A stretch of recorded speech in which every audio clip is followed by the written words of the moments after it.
દ્વારકાના નાગેશ્વર મહાદેવના દર્શને આવેલા યાત્રિકો પર હુમલો થયો છે। દર્શને આવેલા મહિલાની છેડતી પણ કરવાનો આરોપ છે। નારિયેલ પાણી વેચનાર શખ્સે મહિલાની છેડતી કરવાનો આરોપ છે। મહેસાણાથી આવેલા દર્શનાર્થી પર હુમલો કરાયો છે। 24 વર્ષીય કેતુલ રાવલને ઈજા પહોંચી। 27 વર્ષીય સુરાગ રાવલને પણ ઈજા પહોંચી છે। નારિયેલ પાણી વેચનાર શખ્સે મહિલાની છેડતી કરવાનો પણ આરોપ અહીંયા લાગ્યો છે।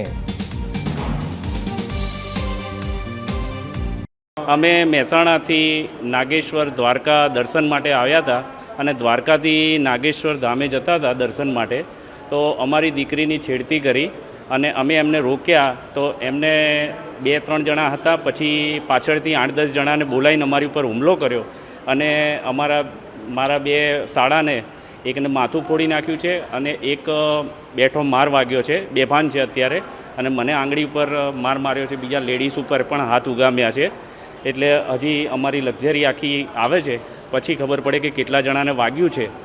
અમારી 2 દીકરીઓની છેડતી કરી પછી અમે કહેવા ગયા ને એટલે અજાણ્યા માણસો અમના ઉપર હુમલો કર્યો। બેન, આ છેડતી કઈ જગ્યાએ ને ક્યાં જગ્યાએથી કરવામાં આવેલી હતી? આ પીપળેશ્વર મહાદેવ કીધા, નાગેશ્વર મહાદેવ। અચ્છા, ત્યાં શું બન્યું?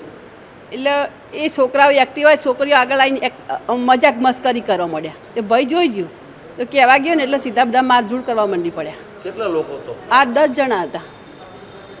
લાકડીઓ લીધી, બસ એક ભાઈ તો 2 હોશમાં હતારીને સરકારી હોસ્પિટલમાં દાખલ કરવામાં આવ્યા। કેટલા લોકોને લાગ્યું?